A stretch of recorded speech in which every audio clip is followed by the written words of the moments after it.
bande konanga errement un moment de la vie tout meka koza toza na monter mata pour une seconde. C'est une femme mariée. C'est une femme mariée. Attends, tu as ma bien, bon, tu continues. Là, je n'ai été pour la défendre, non défendre ma valeur d'abord. Moi, ça bateau, il y a l'ibala. Yo va en parler no nous photo na ye, photo ya mutu mo ya X. Olongoli longi wana, ozo longi ya mutu na montage oti. On publie no pe yango pour nuire l'image de la personne, pour déstabiliser foyer na ye, pour nuire l'image de son homme parce que son homme travaille auprès d'une star célèbre pour au collègue en fait pour démoraliser son homme pendant qu'il a écouté la moussa na chef na concert à l'élo. Regardez la méchanceté gratuite au Congolais comme en l'élo. Quelque chose photo ya fille mort à ça ba film X ba collé yango na elongi ya nana boduka Google Lens ba publier yango l'élo jour où on a concert à solidarité. Juste pour donner de l'ampleur, la fertilité, pour étouffer mon événement aux alliés, pour l'intérêt à Moka. La méchanceté gratuite. Les Congo, à l'honneur. Quand je dis à l'honneur, c'est la fierté. Parce que c'est la fierté. Moïse est fierté. Fallait pour pas fierté. Maître Gims, Dadjou, Gezmawete. Herman Amisi, on a un spectacle. Bango tout ça la fierté na biso. Parce que les qui diabaté va accompagner biso parce que malgré sont pas des Congolais, mais ils vont accompagner nos artistes pour un concert à monnaie les allélo, la solidarité, rester connectés branchés parce que bon on a une image na Aïdor Média télévision. On a baé oyo, baza absent, oyo, bazoamité, les a problème parce que beaucoup bande ko réclamer Aïdor beaucoup à la fallait nanazala, fallait boyazala non. Je pense que dans l'émission, on a déjà le producteur a fait son choix. Il y a un bateau ya poni, bateau ya lingi a pona. On a événement naï.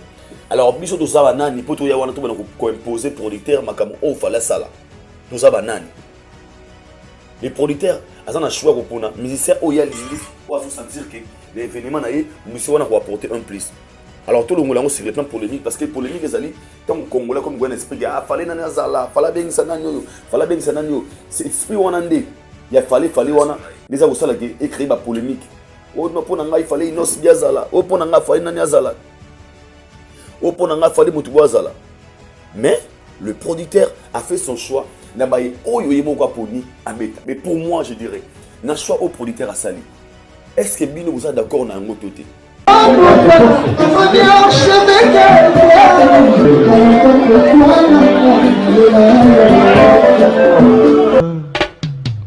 Aïdor Bokwala, le Brésilien Gilles Kouyaté.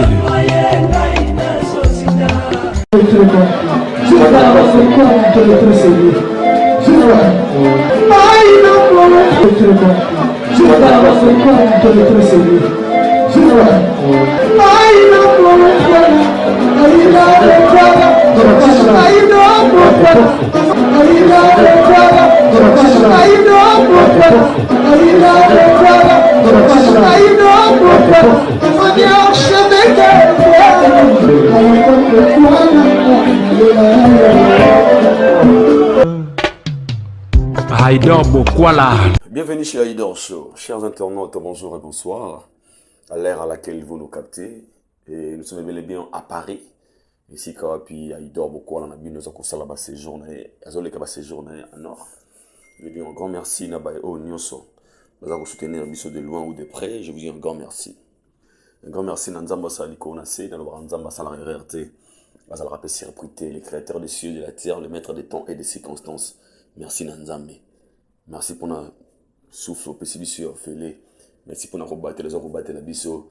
Merci pour notre Nyonso. Ce qui nous a mis des biseaux au boulot. Un grand merci à mon équipe technique aujourd'hui futur, qui est un américain. Tout bazalera toujours on a peine pour notre retour la chaîne Nabino Aïdor Média télévision. Merci na musala bazalo sala kitoko. Les avoyokana. Nous leur disons merci. Merci na abonnés fidèles ou ba partager ka ba maka. La vidéo na biso bazalera toujours wana. À chaque fois que la vidéo na biso en ligne, vos appels, vos commentaires, vos suggestions, vos remarques, ba partage na bino nyonso wana. Ils ont ça là qui doit améliorer encore une fois. Ils ont ce courage. Il y a quoi abandonner. Il y a ça toujours Moussala Oling et Sengeli. Nous vous disons un grand merci. Nous sommes le 22 avril. À Wanakati à Paris, nous allons changer, nous allons retrouver sur sur les actualités, nous allons dominer sur la toile, sur la vraiment parce qu'il y a un grand événement. Nous allons bon Wanakati à Korarena na ex-Bexi, à concert et à solidarité. Tout le monde qui va misser, belé déjà vous avez qui la tête d'affiche, baza déjà awa. Nous zimbi fali pour pas c'est des diabatés, c'est tellement nombreux. Au baye bongo ko beta concert, oh ya monnaie na solidarité pour na kosunga. Bande ko na biso ya est. Torosolo la yango. L'émission lilo. Surtout, il n'y a pas ces alliés, j'aimerais assez que tu partages un moment. Oyo, ils ont pas si c'est regrettable dans des images qui circulent sur la toile. Otomoni wapi, bato ya mauvaise foi, bato mette à mabé, ou baza ko partager ba image, il y a montage, il y a haine, il y a serre na biso na boduga. Je pense que sur cette émission, on va éclaircir, je vais vous éclaircir un peu, moi mouké, sur makambo nyoso to so la mouvement parce que de betongo karamingi mais ouais comment kimote comment ma haine ya niveau mususu on va en parler et to so la série fait régularité tous nos artistes sur cette émission mais je voulais d'abord de regarder et oh yo même fait commencer avant petit cabino je dis comme ça un grand merci à papa Jean-Flavien Kaniki et maman Sandra Guito Kaniki salutations à vous maman bonheur 5 étoiles maman bonheur 5 étoiles c'est un ngai kabibicho et moto kabibicho. Et on a fait salutations spéciales aussi comme ça à Ludovic Debo, le plus honnête. Ludovic Debo, de la maternité à la maturité, toujours propre. Mais c'est Gigal qui sous là. Papa Philippe Intim à Lyon, Motenayo. Yannick Kini à Rombox, les formateurs de boss, les millionnaires congolais. Nous vous saluons ainsi qu'aux alliés. Et tout le monde a beaucoup dans les abino. Autant en vidéo comme ça. Voilà. Vous avez promis. Nous sommes en direct, merci beaucoup à tonton Lido derrière la caméra. Nous sommes en direct na You Arena. Nous sommes le 16 avril 2025. Mingo le Bezate, à ce que nous avons comme dans You Arena. Donc, Paris, la Défense Arena. Ici, il fallait habiter à 40 000 places, dans la plus grande salle d'Europe. Et c'est où les padres font rigoler la ligne bêta. Mais je vous jure,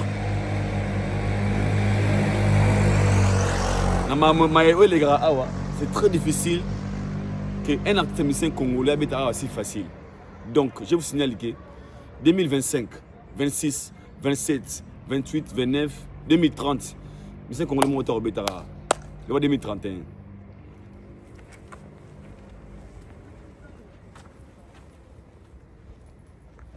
Paris, la Défense Arena.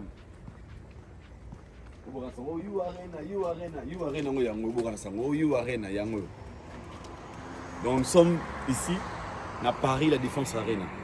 Je vous signale sur la plus grande salle d'Europe. Où il fallait ça là, sold out na 40 000 places.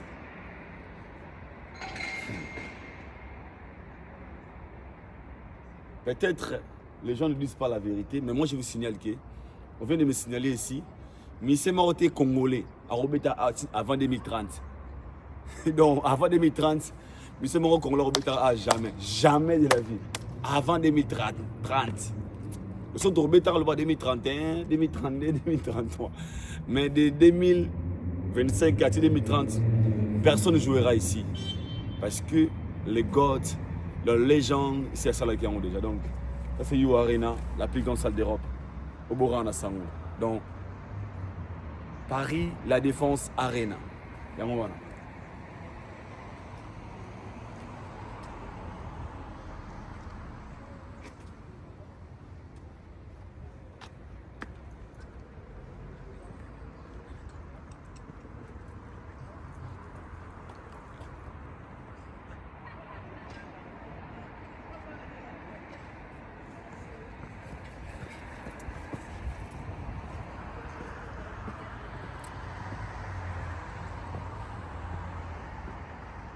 Nous sommes là, en direct de Paris, la Défense Arena, You Arena.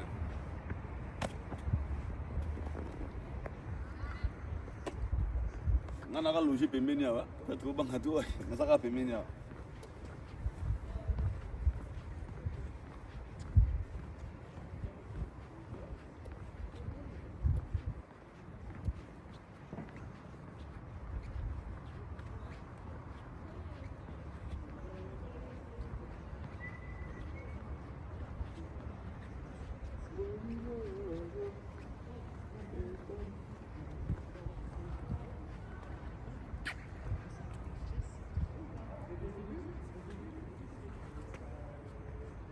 Donc, tout cela 2031.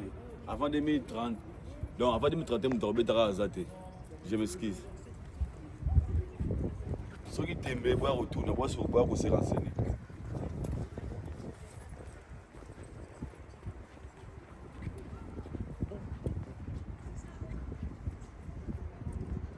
Respect à Fali pour Baègle.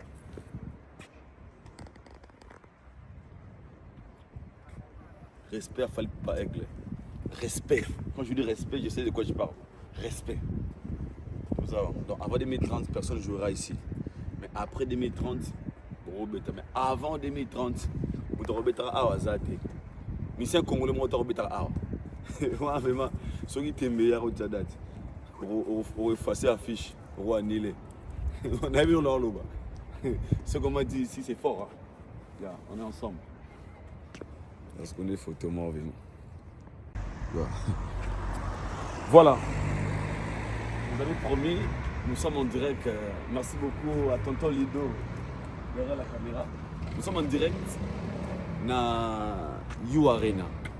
Nous sommes le 16 avril 2025. Mingo le Bezate.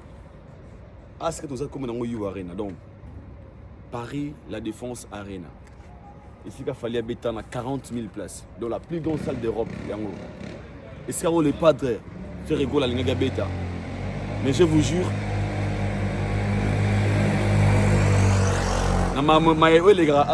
c'est très difficile qu'un acteur congolais habite à si facile. Donc, je vous signale que 2025, 26, 27, 28, 29, 2030, les congolais moteur habite à 2031.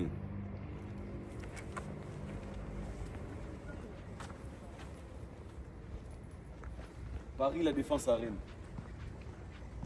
You Arena. Donc nous sommes ici, à Paris, la Défense Arena. Je vous signale sur la plus grande salle d'Europe.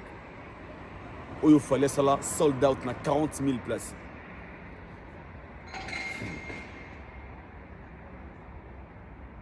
Peut-être les gens ne disent pas la vérité, mais moi je vous signale que, on vient de me signaler ici, mais c'est Maroté congolais à Robeta avant 2030. Donc avant 2030, mais c'est Maroté congolais à Robeta jamais. Jamais de la vie. Avant 2030. Nous sommes Robeta à 2031, 2032, 2033. Mais de 2025 à 2030, personne ne jouera ici. Parce que les gods, leurs légendes, c'est ça qui ont déjà. Donc, ça c'est You Arena, la plus grande salle d'Europe. Au Borana Sango. Donc, Paris, la Défense Arena. Voilà.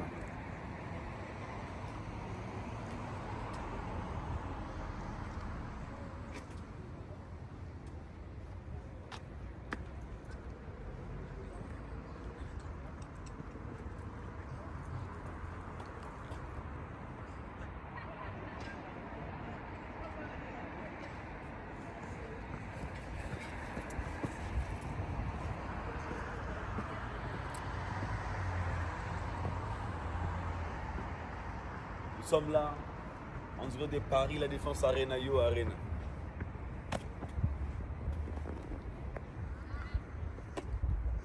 On a logé Pemenia, peut-être au Bangato, on a Pemenia.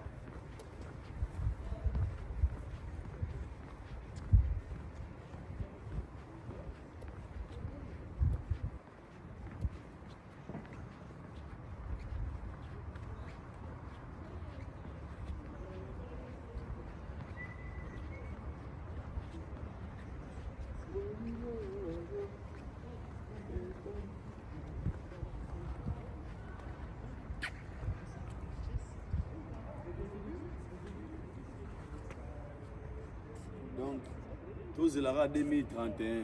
Avant 2030. Donc, avant 2031, je vais Azate. Je m'excuse.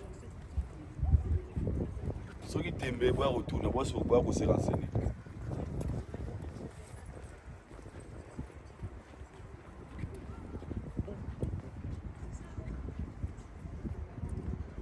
Respect à Fali pour Aigle.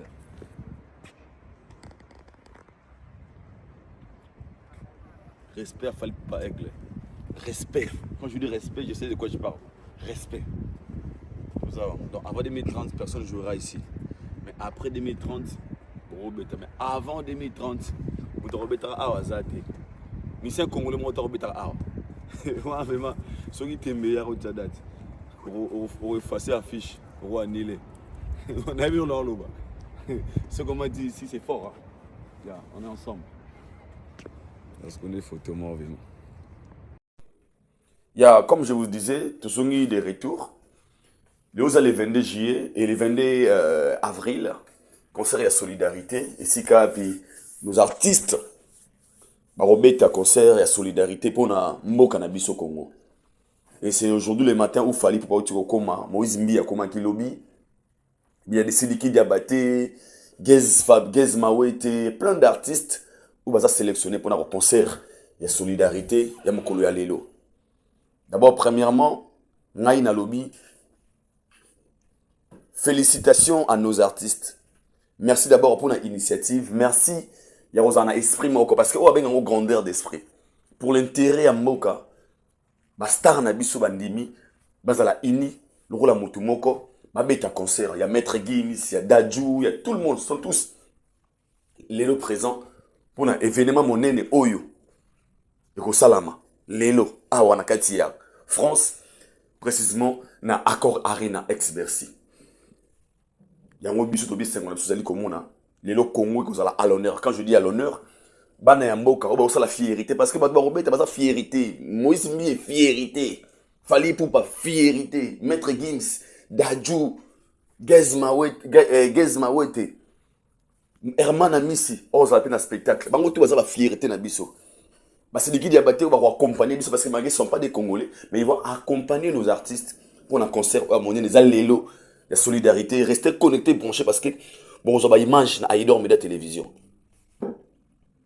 Donc, on a un Oyo, baza absent, Oyo, bazoamité, et ça problème. Parce que beaucoup, on a réclamé Aïdor, beaucoup à la fallait Nanazala, fallait Bouyazala. Non, je pense que dans l'émission, on a déjà, on a mis le producteur a fait son choix. Il y a un bateau, il y a Pony, bateau, il y a Lingi, à Pona. Pour un événement. Alors, biso to zaba nani, pour tout y avoir ko imposer producteur makamo o fala sala. To zaba nani. Les producteurs, azana choix pour na musicien o ya lili, ou à sentir que l'événement naé, monsieur wana ko apporter un plus. Alors tout le monde sur le plan polémique parce que polémique les ali, tant congolais comme gwen esprit ah fallait nana zala, fallait bien sananyo, fallait bien sananyo. C'est esprit wana ndé. Il fallait wana déjà vous sala que écrire ba polémique. Oh non pour nanga il fallait inos biazala, oh pour nanga fallait nana zala. Mais le producteur a fait son choix. Mais pour moi, je dirais, n'a choix au producteur à Sali. Est-ce que Bino vous êtes d'accord dans un côté? Qui n'est pas d'accord d'avoir Fali Poupa sur scène? Qui n'est pas d'accord d'avoir Maître Gims sur scène? Qui n'est pas d'accord d'avoir Moïse Mbi sur scène? Qui n'est pas d'accord de voir Gaz Maote sur scène? Ça bateau, ça bien. Alors tout le monde l'esprit, on a dit, non, je l'avais déjà dit hier. Donc, biso souci zali ka lelo concert lelo en a réussite total. Je sais que concert ya lelo et que chacun a se retrouver. Quand je dis se retrouver, que mon côté na kati salle, qu'il fallait mati aigle. Gims amati Gims, Dadju amati Dadju. Moïse Mbi amati Moïse Mbi. Herman Amisi Dadi amati asali shonae. C'est ça. Souci important en wana. Alors tout ce qu'on a débat pour le tout monde, pourquoi on a banni le dossier? Les fanatiques et les musiciens belés, les gens continuent à haine parce que leurs artistes sont absents. Et belé, j'ai besoin de message belé. Attends, il y a des gens qui sont en train de vous allez mabe, nega bofing, neba message na bofing awana. So ils sont sollicité, neba zalaga awana.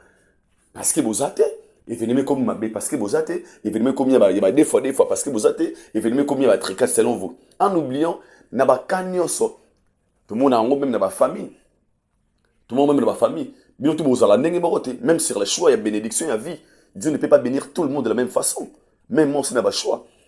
Ce n'est pas tout le monde. Il faut mettre à conscience. C'était comme si c'était le cas. Combien d'artistes musiciens congolais vont aller les lots? Il faut aller à la canne à podium. Il faut aller à un événement les lots. Non. Pour moi, je pense qu'il est temps de donner de la chance. Et ça, tout le monde a équipe. Il y a Léopard. C'est pas tout le monde, bah joueur tout le monde va faire bête dans léopard, bah ça va choisir ça quelques joueurs. Et nous battre au poni te ça faut joueur non. Bah repose ça la choix na yote par rapport à esprit à sélection et artiste, il y a entraîneur, mais ni que l'on l'autre que la faux joueur, que la bon joueur, tu peux être un bon joueur, mais on a sélectionné na équipe nationale, ndenge mona makambo. Tu peux être un bon chanteur, avoir une très belle voix, que la na street il y a bien, mais elingi quand on va te ceux qui va poni yote, ne ba longoli yo kozala grand chanteur, to ba longoli kozala bon chanteur, bon chanteur, to ba longoli kozala un artiste. C'est juste par rapport il y a choix, il y a moto, ndo moni ba o bazali, ba o pe bazali te.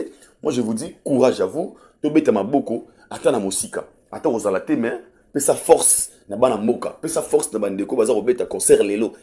Le bana bango mes frères, force à vous parce que c'est le Congo, c'est d'abord le drapeau de la RDC ne peut pas me coller aller na kata Bercy na Accor Arena. Donc c'est ça. Na songi siko na pourquoi na beti la solo. Les loza journée la journée sengo. Journée sengo pourquoi ça journée oyo to réunir bana ya mboka na biso ebele na produit moko pour na le kumu ya mboka pour na cause moko. To benga au concert ya solidarité. Solidarité. Donc c'est que tout ça la bomoko pour l'intérêt ya mboka. Tout ça la bomoko pour l'intérêt ya mboka. Donc, il va falloir pour pouvoir faire un séjour, aille rapide. Il a plein de choses à faire, aille rapide. C'est des gens qui n'est même pas un Congolais. Il y en a présent. Il est déjà présent. Tout le monde est venu juste parce que cet événement, et ça événement, et ça ici à Bisso pour l'intérêt moko. Donc, au bozalité, fanatique à inosmi, fanatique à faire, botika rouler la bino, bolé la terre, parce que vous roulez la trop. Botika rouler la là, vous y a un concert, botala. Si vous avez un peu de temps, vous avez un CD, vous avez un peu mais c'est important. C'est important, ils allaient autre route à l'élo, mais eux collègues à l'élo. C'est important. Donc je vous donne rendez-vous aujourd'hui. Restez vraiment connectés à la télévision, on va faire des efforts de vous balancer quelques images. Nous avons collègues à l'élo, on a construit la solidarité. Na Bercy, ex-Bercy, Accor Arena. Déjà, il fallait quitter les deux, donc ça les pesait. Ah, on a la balance. On va voir si on va nous autoriser de voir comment on va faire, vous montrer quelques images. La balance. À part ça, j'aimerais aussi parler d'un sujet qui est vraiment sensible, mais non, quand on manqué pour l'image. Tu vois, tout le monde, il y a des vidéos, des photos qui circulent. Il y a une image, il y a maman Nabiso, sœur Nabiso dans la Boudouga, la femme légitime de mon directeur, M. Edi Badiata. Nous sommes obligés à Goloba. Pour moi, il y a beaucoup de choses qui non. Image à moto. Il faut savoir comment sauver ça. C'est très important. Moi, je suis peut-être comment dirais-je, acquiser des choses qui dérangent, mais nous sommes déjà des médias. S'il faut dire à la place de Afro Bayango. Bandeko moro ba vandi na kwa na bango ba sali ba kabal na bango. Ba ke na ba site parce qu'il y a un site moro wana. Je sais pas pour vidéo sur la protéger pour ne pas. Bah quelque chose image ya fille moroboué, à ça va filmer X. Ba photo na ba coller yango na elongi ya nana boduga. Na bandeli ce soir. Bah quelque chose photo ya fille moro, ba photo ya fille moroboué, à ça va filmer X. Ba coller yango na elongi ya nana boduga. Google Lens. Ba publier yango lelo. Jour où on a concert à solidarité, juste pour donner de l'ampleur, la futilité, pour étouffer mon événement où ils allaient pour un intérêt à Moka. La méchanceté gratuite. Donc, bazou image ya fille moroboué, ya Tcheko, bazou yango, va y a parlé na bango, ba sali montage. À télélo les vendre, hein, to nuire, to sa matière, on peut bien la matière, to ça lango, parce que comme le roi congolais les choses il y a pas ce marambo zali congolais lingasko ba le rabongo congolais est sensible na bêtise. Les congolais choses qui sont sérieuses ici on parle ici des choses sérieuses concernant la solidarité mais au monde ba ouais kunate bazou innocité bazou na boité au lieu de regarder la base d'abord il y a initiative et bon qui na facilité né mon lelo on a recevoir plus de 100 messages. Il y a ma photo, maman boduga. Nathalie, on a ce qui n'a bien na simba ordinateur. Na yebi comment les gens manipulent des gens aujourd'hui, bah chantage comment tu n'as pas vu qu'on soit voix à bateau, bah intelligence artificielle et comment, mais bien ma on a compris, il y a un groupe de gens méchants, oyo, bah va na quoi na bango, bah si bah photo ya fille wana, et ils commencent à partager na ba page na bango pour dire, Moni Boduga, Boduga, Boduga, on se pose des questions, bah ndeko nanga, un moment de la vie, tout me kakoza, tout ça na moté mata pour une seconde, c'est une femme mariée. C'est une femme mariée. Attends, toi, ma bien, tu continuité. Là, je n'ai été pour la défendre. Non, défendre ma valeur d'abord. Moi, ça bateau, il y a l'ibala. Yo, va y en parler, nous photo naïe, photo ya mutu, moi, X. Au longoli, longiwana, aux yeux longia mutu, na montage, au ti. Au publier nos pays, pour nuire l'image de la personne, pour déstabiliser foyer naïe, pour nuire l'image de son homme parce que son homme travaille auprès d'une star célèbre pour au collègue en fait pour démoraliser son homme pendant qu'il a la moussa na chef na concert à l'élo. Regardez la méchanceté gratuite au Congolais comme en l'élo. Tout ça pourquoi sur la Nelly au moins un yango utaka par rapport à OT ngane to solarate OT ba tsebiso na concerté en fait au moins et puis au moins ba maman mikolo ba matie pe na live na TikTok matière ekoti Congolais mutu na biso totango wapi humanisme bomoto totango wapi lorsque vous êtes fier. Il y a qu'à détruire ma image, ma personnalité à bateau. Ça vous fait comment dans vos cœurs? Ça vous fait comment? Quand vous vendez la capo, vous avez nuire image à moto, et vous êtes à l'aise. Vous avez moto la miniature, non, si vous avez matière et côté, mais vous êtes conscient que ça le kuta. Ça vous fait comment? Est-ce que vous avez un cœur? Vous avez un thème. Vous avez un thème. Donc, ola mola mukano bini azabongo ngam na créer kilo mo ya boye et le quota pour pesa nga matière no benga matière pour pesa nga quelque chose. Est-ce que vous réfléchissez vraiment tant vous la kabola mukaka tant vous sara ba kabal pour na bon nuire quand je dis bon nuire parce que na minute oyo moto boza ko sala pasi wana akosa la pétension akosa la crise akosa la crise cardiaque akosa okufa ça ko ra choc.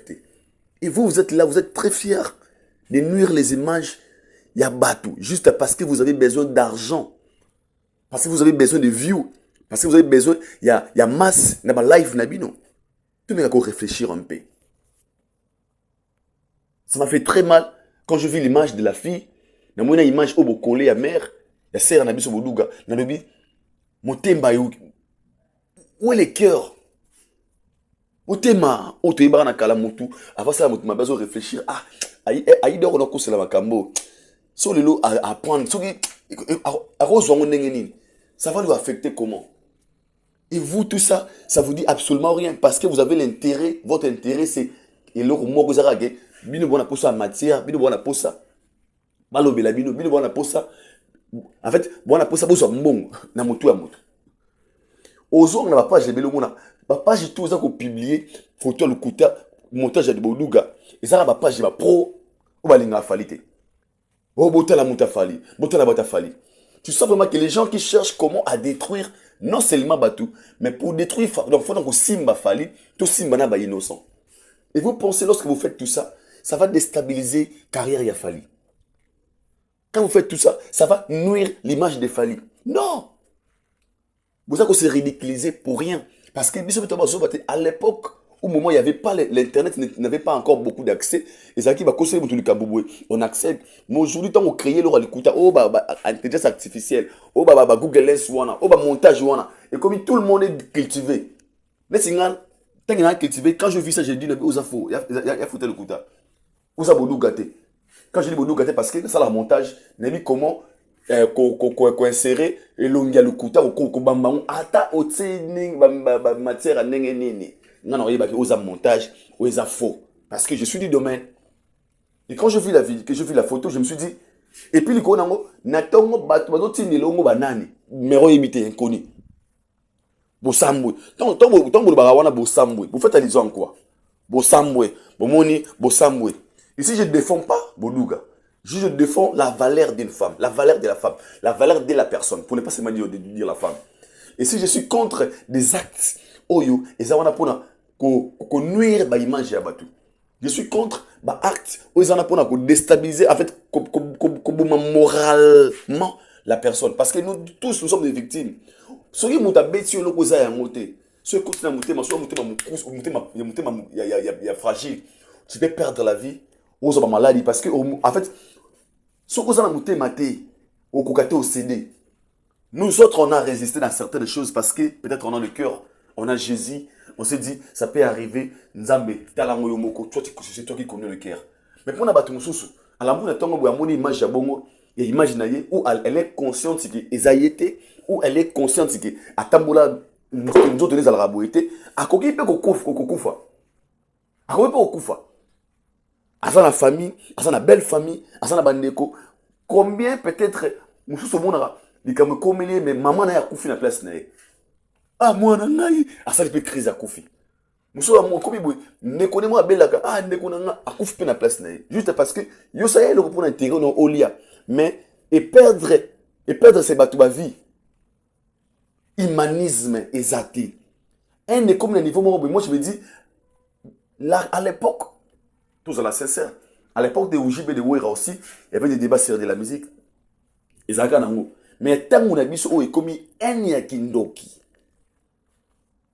mutu alinga mise o ayote mutu alinga mutu na wana te aosa la effort abana ko nuire na ba innocent mutu alinga mutu boite donc ayi le alinga falite ayi do ndaza wana fana sala tout kaka na en fait fona nuire kaka ido wana po charge wana mataka likola fali et tu verras la méchanceté c'est quoi ces gens là dans leur page au lieu d'écrire c'est les comme ça pris particularité ça pone en boduga mais bon kolega comme fali likolo au moni fali boy et on comprend que habitumba mingi zoya c'est parce que bato basa na fali babaga mingi zoya wa c'est parce que bato mon habilo na fali c'est la méchanceté je vous signale ceci moto toi comme on a vu photo wana je vous jure ça fake news.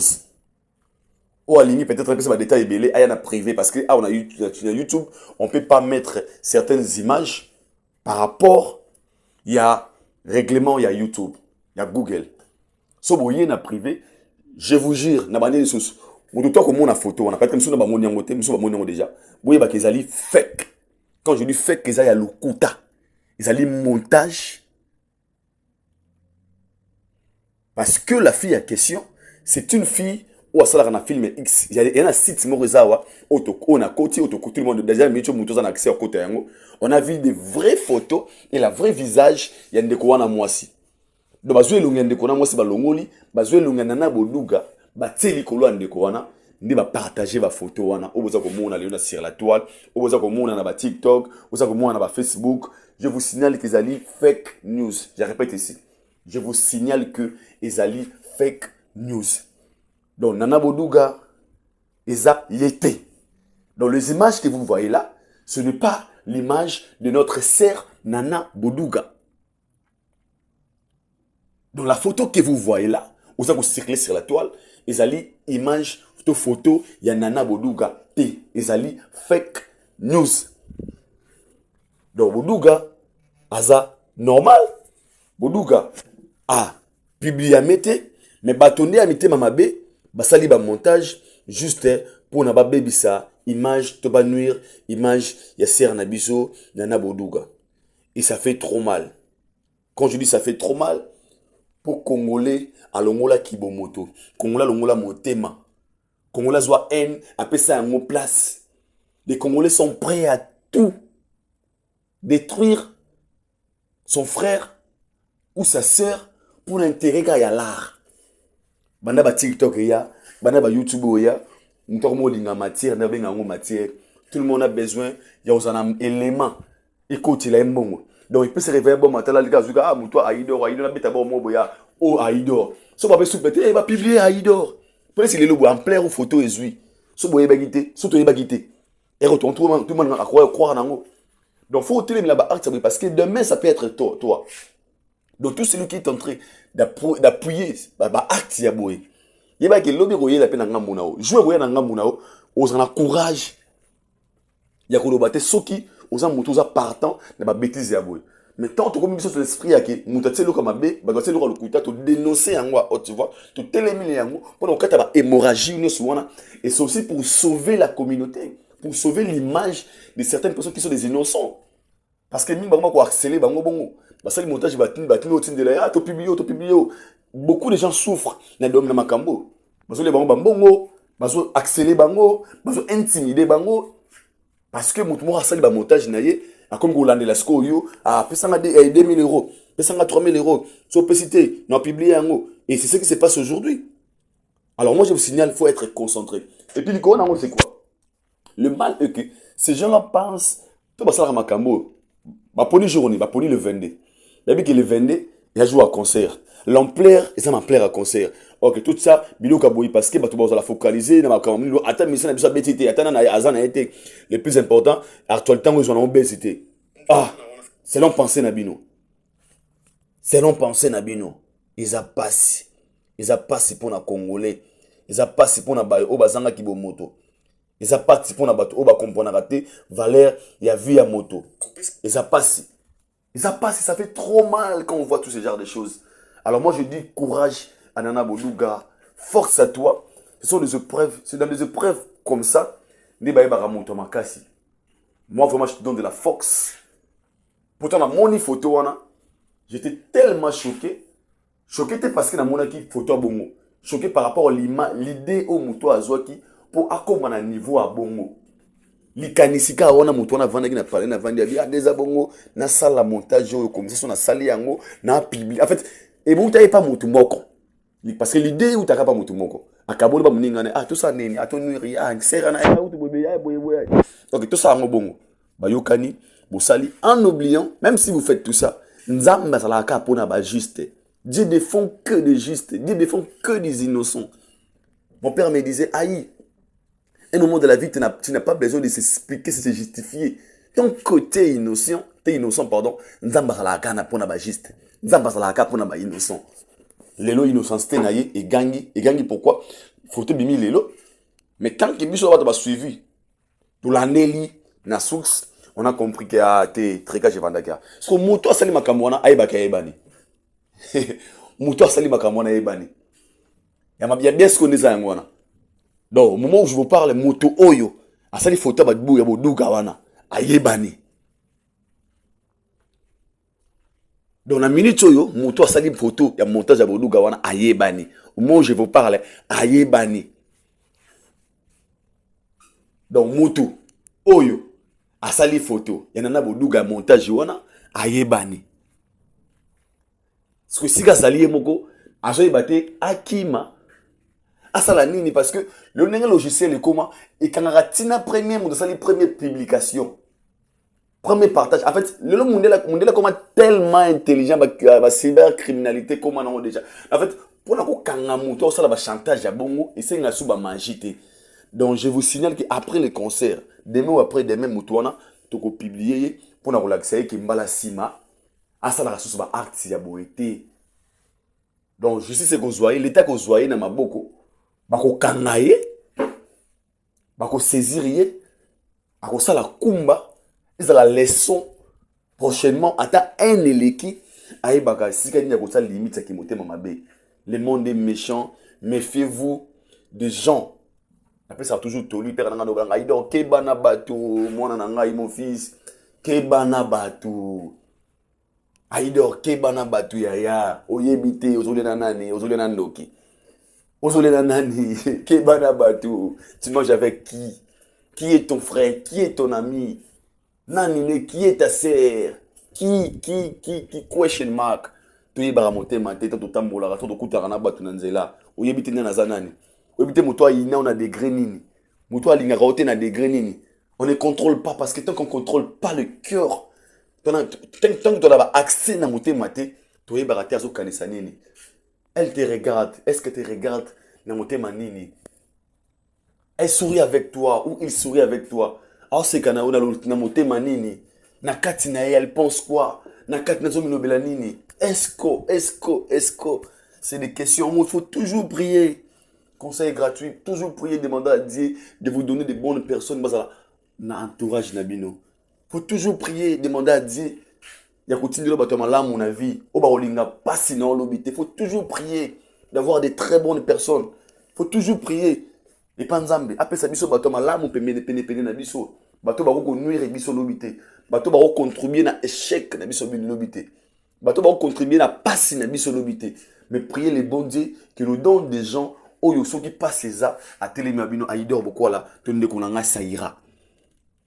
Qui vous donne des gens oh lobby à télémabino na bino ande konanga nde kendele non j'aime pas. Faut être comme ça. Les gens vrais. Hypocrite, ingraté, mais des gens vrais qui vont te soutenir en bien ou en mal. Bato ba ozala wana sincère pour na yo. Bato ba ozala wana a télé pour na yo. Je suis ici pas parce que tu as l'argent. Je suis ici parce que je t'aime de vrai. Je suis ici pas parce que tu es mignon. Je suis ici parce que tu es mon frère. Je suis ici pas parce que ozaboui, parce que na lingio de vrai.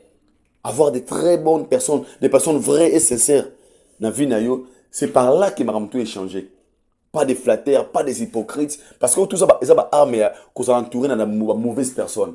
Ils sont des résultats. Et ça fait trop mal.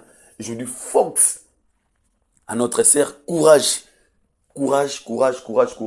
Que cette épreuve est bête à ma cassité, surpasser en haut. Travail. Likolo na yango. Encore une fois likolo. Yo même le je suis en force de réalité. Oh non c'est bon mieux c'est rendre encore une fois plus fort. Mais bato sali makambo pour na nini Hollande la débat mon parce que concert oh pour battre bon concert en fait ils veulent donner de l'ampleur na makambo za ntina et puis Congolais linga makambo salité boy. Aïdo, t'as la vidéo, Aïdo, t'as la photo. Et vous êtes là focalisé. Naba maman mi bimba, naba te maman poto mususu neba te ba sami. Naba je comprends pas. Maman mi bimba. Oh Aïdo, au moni c'est quoi? Yo maki maman na yope. Vous êtes contente parce que et comme il ndeko yo chantage. Soki ba salaire pas na yo lobby. Tu diras quoi? Les gens sont sans cœur. Mais liko nango ata o monsieur Salami oh yo, moi je vous dis ceci. Rendez-vous à mon corps le lona accord à Reina Bercy. Aujourd'hui, notre comprendre ici Kawapi qui est une star, qui est une superstar, n'a sa vedette, n'a sa machin. Lelo, accord à Reina Bercy. Je demande à tous les Congolais, parce qu'on très concentré dans l'essentiel. Quand je dis essentiel, les alliés, biso to kende ko soutenir ba musicien na biso na concert, biso to salawana pour na yemba debout congolais. Na ba maître Gims, na ba Fali Poupa, na ba Dadju, na ba pasteur Moïse Mi, na ba Gaz Mawete. Tout yemba debout congolais lelo. On va danser pour l'honneur de la culture congolaise. On va danser pour l'intérêt de notre pays. Lelo le vendait na accord arena ex-Bercy. Donc, les gens n'ont pas kabino, mais sinon, avant de kabino, on a profité de l'occasion, il y a un message aussi très important. Bandego. Même si on a sekara, on va comme seki. Et beleza ko la mutema, mo bombi o seki. Sourire na yo et englober tout. Bandego tout. Balam d'Arabiso. Bo ba le romo. Zana batu msusu bayaka, na ba message à l'okuta. Enfin, vous captez, vous êtes là, vous réfléchissez à nous des fois. Vous avez des émotions, vous réussissez à candidater. Avant de réagir, il faut toujours prendre son temps d'observer, de concentrer au tali. Ah, est-ce que vous allez solo? Est-ce que vous allez solo? Mais par là, vous réagir.